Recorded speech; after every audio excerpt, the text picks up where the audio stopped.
Сәлем достар, сіздермен бірге мен Дайреп. Бұл қазақша мотивацияның 13-ші сериясы. Және бүгін мен сіздерге тәуекел туралы айтатын боламын. Тәуекелділік, орысша айтқанда риск. Және көбісіміз тәуекел етуге қорқамыз. Дәл уақытында тәуекел етіп қалуға миымыз жетпей қалады. Яғни біз тупить етіп қаламыз. Ал көп жағдайда біз просто бір орында тұрып қаламыз және ойымызда ештеңе болмай қалады.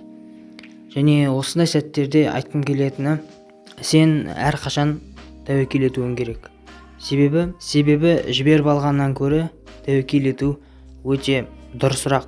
Мысалы, сен қызыңмен ұрсып қалдың, иә? Және сендер уже айырылысып баратсыңдар. Ол сенен уже кетіп баратыр, ал сен тұрсың артында, бір орында тұрсың. Және осы кезде сенің ойыңда екі ой болады. Либо сен бәрін осылай қалдырасың және кетіп қаласың, либо сен тәуекел етесің де барасың және өзіңнің сезімдерің туралы айтасың, все.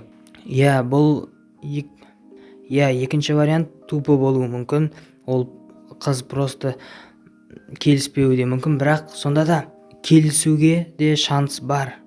Шанс аз, бірақ бар.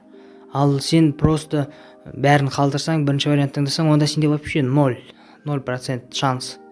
Ал екінші таңдасаң, хотя бы 1% болса да шанс болады. Сондықтан сен всегда рисковать етуің керек. Сондықтан айтқым келгені осы. Сіздермен болған мен Дайреп. Ертеңгі видеоны күтіңіздер. Сау болыңыздар.